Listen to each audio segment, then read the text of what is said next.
There are actually 7 principles. So I target 7 principles of divine exemptions during end time plague. So I'm going to be giving you one every day.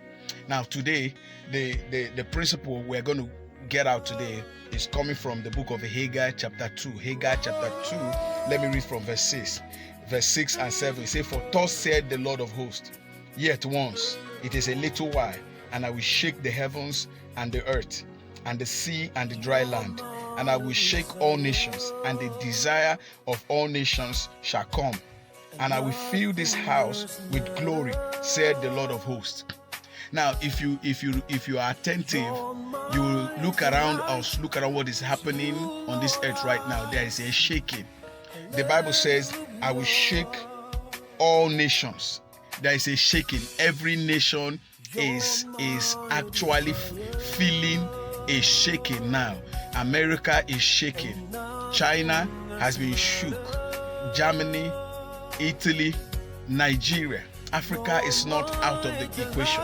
Every nation of the earth right now is shaking, where it has not entered earth right now.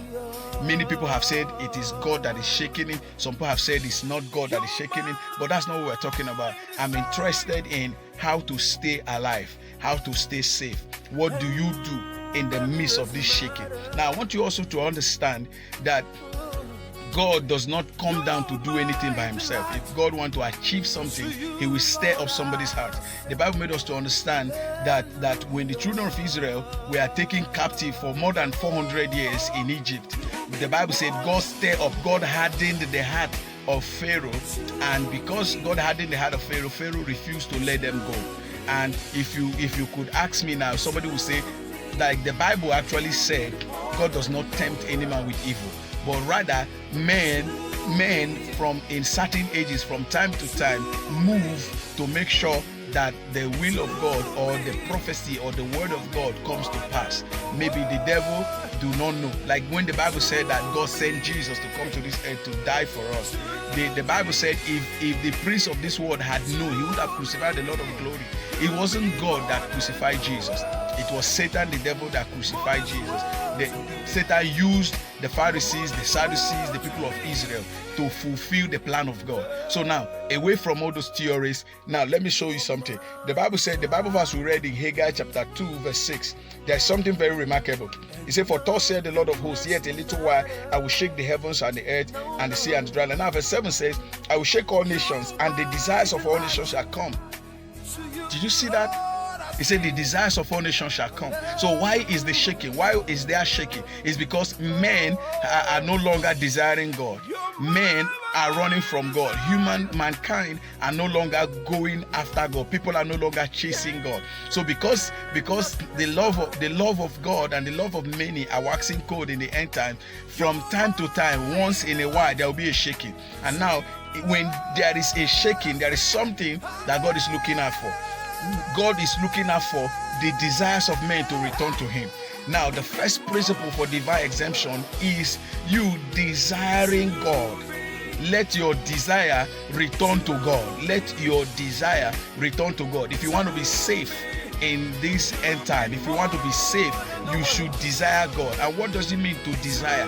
To desire is to want something so badly that you want to have it. You want something so badly, you need this thing so badly, you feel like without this thing I can't even survive. So the first principle to divine exemption, if you want God to protect you in the end time, during the end time, in this end time, if you want God to protect you, then you must do something. You must desire God every day. You must desire God every day. Now look at what the Bible says in the book of Psalm 91 verse 14 and 15. Look at it. Let me read it from King James Version. The Bible says, "Because he had set his love upon me, therefore will I deliver him." Because he has set his love upon me, therefore will I deliver him. I will set him on high because he has known my name. Now look at verse 15. He said, "He shall call upon me and I will answer him. I will be with him in trouble. I will deliver him and honor him." So why God wants to deliver him during the time of plague is because he set his love on him. Now, Haggai chapter 2 verse 7 says, "The desire will come to me," just like it is right now. Everybody, scientists have lost touch with connectivity to everything. Now they are praying to God.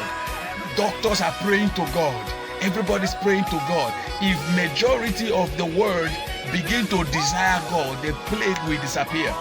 If the desire for God increases, this plague that the enemy have brought, that Satan has brought, or that whoever have brought it will just disappear. Now remember, the Bible says in the book of Jeremiah, chapter 52, if you read verse 1 to 4, the Bible said that King Hezekiah did evil in the sight of God. Because of that,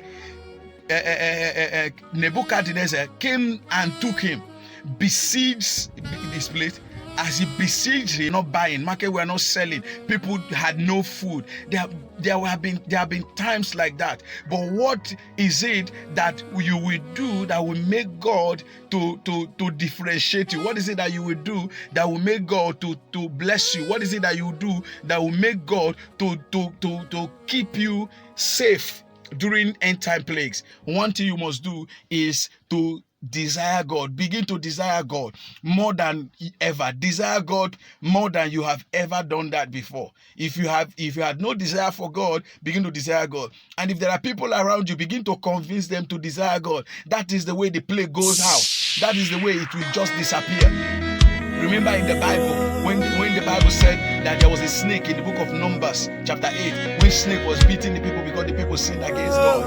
Immediately the heart of the people came back to God. Immediately the snake disappeared. That's it. When the desire of the people begin to return back to God, when the desires of the people begin to return back to God, when the love of God